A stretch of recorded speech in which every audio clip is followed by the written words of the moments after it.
Welcome to the Raiders Sports Report. I'm Josh Widman. I'm Jake Mazinski. The boys basketball team has a record of 2 wins and 15 losses. Danny Balico leads the team with 10 three-pointers, and Nigel Nelson leads the team with 6.4 points per game. For more on the boys basketball team, we go to Bianca DiMaria. Hey, Bianca. Hey, Josh. How are you? Good, thank you. So I asked Jake last time who he thought the best sophomore was. Now, being a cheerleader, you're at most of the games. Who do you think is the best sophomore on the team? As a cheerleader, and I've been to most of the games, I think that a sophomore that really stands out is Cooper Heisey. He's got the height, and he's really good on defense, and he's always there to step in when the team messes up or something. What do you think is the biggest factor to the 2-15 record? I think our height. We only have a couple tall players, and also we come out really strong the first half, and then we the score is pretty close, and then kind of give up by the fourth quarter. They kind of have it in their heads, but they play really well the first half, and it's a close game. The last game was 20-21. So I think as time goes on, we get more tired. Yeah, I agree. And part of the reason for that 2-15 record is they play a lot of good teams ranked in the top 20 in NJ.com, with some of those teams having D1 prospects. Anyone we can look out for in the upcoming March Madness tournaments? Yeah, I definitely agree. I think that specifically there's 2 players, Bryce Aiken from the Patrick School and also Naz Reed from Roselle Catholic.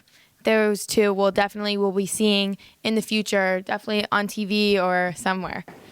And I heard you have a funny story about Bryce Aiken you want to share?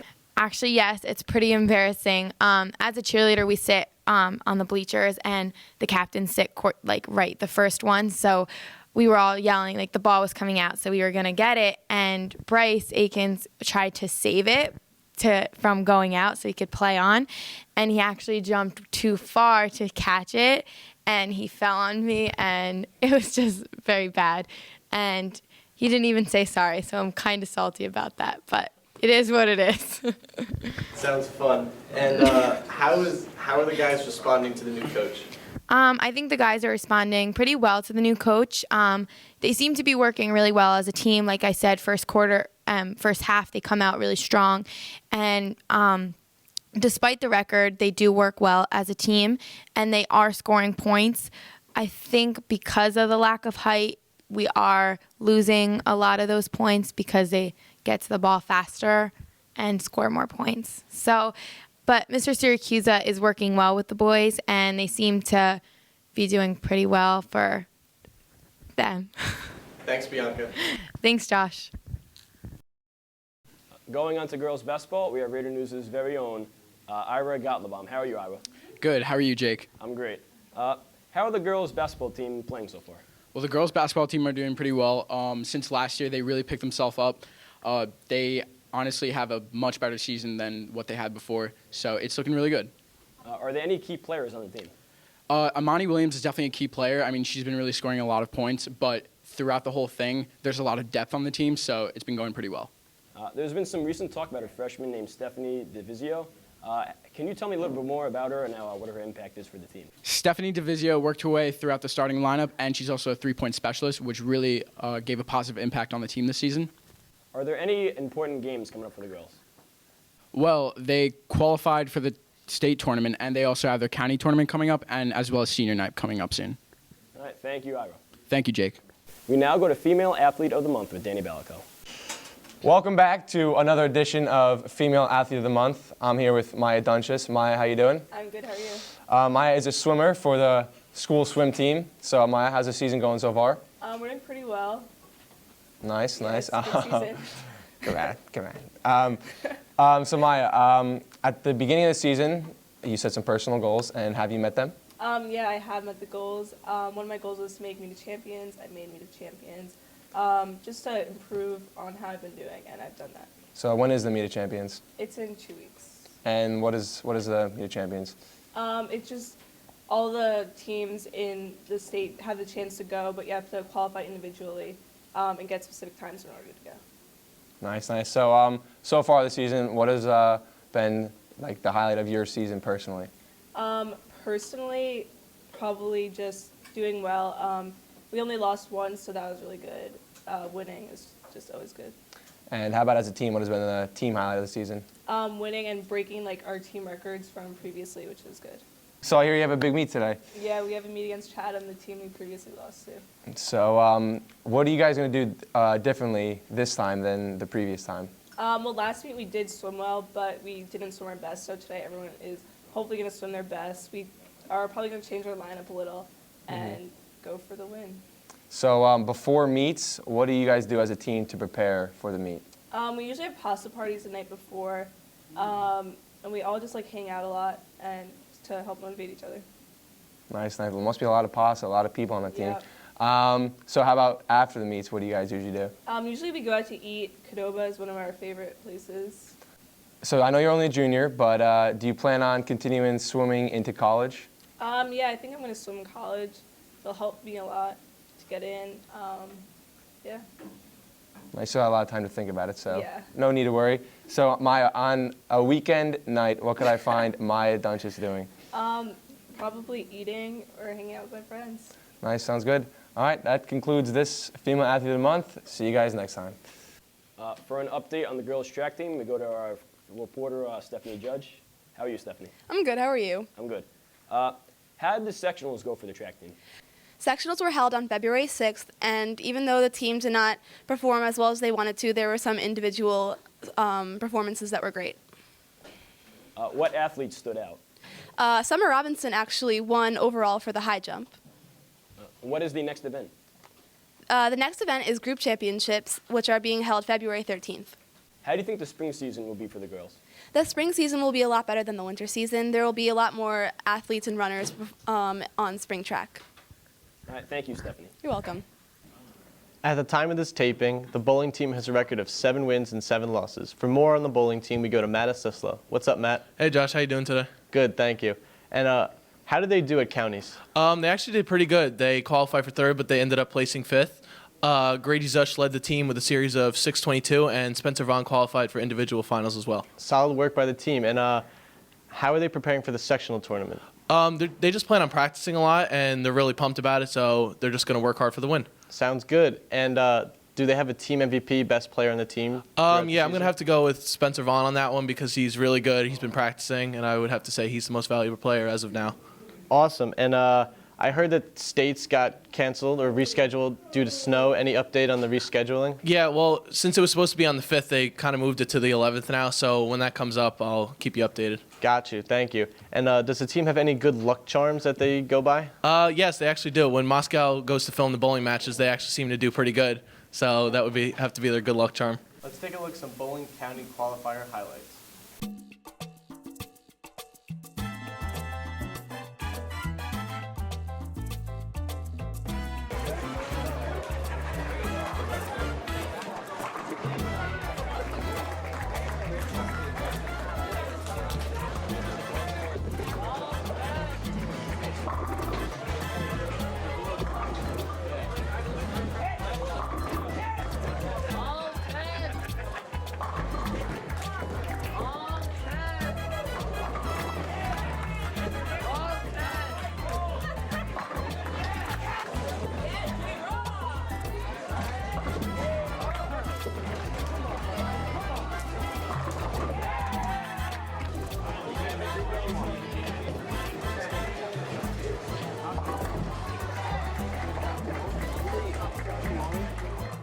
Now on to our boys' track team. We go to our reporter, Caleb Bremberg. Caleb, how are you? Good. Now, and yourself, Jake? I'm great.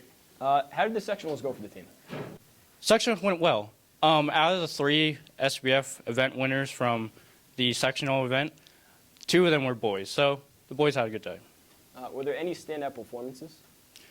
Yes, Alex Koronsky, who won his shot put event with a distance of 44 feet 9 inches, which was amazing, and his own personal record as well. And Isaiah Thompson, who also had a good day, but not his personal record, had a height of 6 feet 2 inches at the high jump competition, who won his event as well. So good day, good day. What is their next event? Well, their next event is the Group 3 champions, so them 2 will be representing SBF there. What does it look like for the boys' spring season for track? Well, last year they had some juniors and underclassmen show up for the sectionals and some of the other competitions such as invitationals. So this year should be no different, and we should be stronger than ever. Thank you, Caleb. Jake Longo and Kayla Diggs recently signed their Division I letter of intent. Let's take a look. A Division I scholarship makes these student athletes in the 1% category for all athletes who play high school sports. Around 1% internationally are able to move on and play at the Division I collegiate level. We are lucky enough today to be able to honor 2 of our student athletes who participated this year in our programs that are moving on to the collegiate level with Division I offers. Very, very proud, obviously, of the career Jake has had at Scotch Plains. 4 years, 3-year varsity starter, regional All-American, and helped us along the way to win numerous championships. Captain this past season, and really one of the finest captains that we've had, and one of the finest players in my many years to have coached. Kayla has been a varsity player for 3 years for us. She's an excellent kid, excellent soccer player. Unfortunately this year, or actually last year, in May, she got hurt and tore her ACL, so we did not have her this season. But I'll tell you what, having her on the sidelines is having like a third coach with us. But why did you pick Wagner? Why Wagner? Well, I picked Wagner because, you know, I've always wanted to play soccer in college. I want to study biology, and they have a great biology program. And I've also seen and experienced the girls on the team, the coach, and I really like the atmosphere, and I know that it's the right place for me. What stood out about Rutgers over the other options that you had? Well, Rutgers has pretty much everything. The great football team, basketball team, soccer team. The soccer team's got a great history and tradition. It's nice and close. For my whole childhood, Rutgers has been everything I ever wanted. And can you tell me the struggle you encountered with your ACL injury? Sure. Well, last year, at the end of March, I tore my ACL, and, you know, for a lot of people, that could be the end of the road, but I'm not the kind of person that gives up on something that I believe in and something that I care about. So when I found out, like, yeah, I was upset, but I knew that, like, after this, I can come back stronger. I worked hard, you know. I'm still working hard. I'm almost there. But it's a pebble in the road that you just have to kick to the side and keep going. Favorite memory from high school soccer? It has to be winning my 4th county championship with Ari Rosenzweig and all my other buddies, kids that we've grown up with, and it was really a great moment to win with them. So you're signed, you won. What's next? Well, next I get cleared to play from my doctor, and then I, you know, train hard, work hard, study hard. And are you going to miss anything about high school soccer? I'll miss the coaches, the whole atmosphere of the team, the chemistry. It's like a family. So yeah, I'll miss a lot about high school soccer. Awesome. Jake Longo, Rutgers Soccer Bound. National Signing Day over. The top story was easily Rashawn Gary, the #1 recruit in the nation, committing to Michigan. All of us wish him luck here at Scotch Plains and Fernwood, and it was an experience to play with him. There is one travesty in New York, and it is the sport of basketball. The Knicks have lost 9 of the last 10 games and have fired head coach Derek Fisher. Assistant coach Kurt Rambis will take over the coaching duties for now. However, the Knicks are in a much better place than their crosstown rival Brooklyn Nets. The Nets are without a head coach and general manager at the moment, and hold one of the league's worst records. They do not hold a first-round draft pick until 2019 and have to watch the Celtics and Trailblazers take their next few first-rounders. If you want to watch mediocre basketball, tune into MSG Network and watch the Knicks. If you want to watch god-awful basketball and have Comcast, that's too bad because you can't watch the Brooklyn Nets. In hockey, the Devils are surprisingly in the playoff race, tied for the second wildcard spot with the Pittsburgh Penguins. Nobody, including myself, thought that they would even be in the playoff race at this point in the season. If they keep up the good play, they may sneak into the playoffs for the first time since 2012. The Rangers are in second place in the Metropolitan Division and look as if they will continue their successful play for the rest of the season. However, their crosstown rival Islanders are not far behind and are right behind them in third place. New York hockey has been a big success this year, and surprisingly so has New Jersey.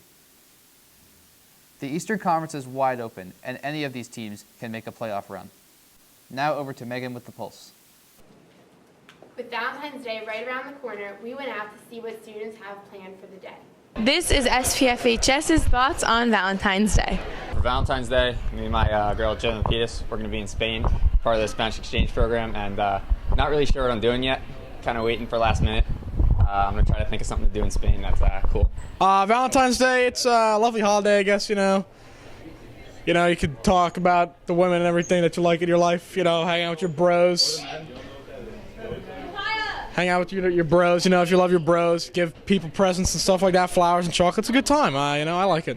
Well, I think Valentine's Day is just a materialistic holiday made by American businessmen who just want to sell flowers, chocolate, and cards. I agree. I think it's for hopeless romantics, and I don't think it should be a holiday. Although I do think we should get a day off for it, I don't think it should be celebrated like it is because it's just ridiculous. I don't think it's right, and it leaves people left out. You know, I think February is the most. There's like the highest depression rates out of all the months in the year, and I think it's because of what else could it be, right? Because like March, there's nothing really happens in March, but it's like the start of spring. April Fool's Day, everyone loves that. Tax Day, IRS loves that. July is my birthday. There's just so many other things in other months, and I think the only thing in February would be Valentine's Day, and I think that's the problem with America. We went around to students to see what their favorite moments of Super Bowl 50 were. I thought the Broncos had some pretty intense defense, and it was more of a defensive game than anything else. And, I mean, Peyton didn't really play that well, but just the Broncos D just locked them down. My thoughts on the Super Bowls are the Broncos did well playing with the Panthers, and I wish the Panthers won, but they didn't, so I was so mad because I was a Panthers fan, and they lost. So that's what I felt. My favorite part of the 2015-16 Super Bowl was the halftime show. Personally, my favorite part of the Super Bowl was the halftime show. Not the Coldplay one, but you know. Okay. My favorite part about the Super Bowl was watching Cam Newton not dab. My favorite part of the Super Bowl was watching Peyton Manning win the Super Bowl. My favorite part of the Super Bowl was the halftime show. How about you, Carrie? Same. My favorite commercial in the Super Bowl was the one with all those wiener dogs gallivanting around so elegantly. It was a masterful commercial, well shot, and had a great soundtrack to it. Thank you for watching the Raiders Sports Report. Tune in 2 weeks to see the next edition. And we're out. So we just gotta talk, pretend to talk. All right, pretend to talk. Yeah, so, The Giants.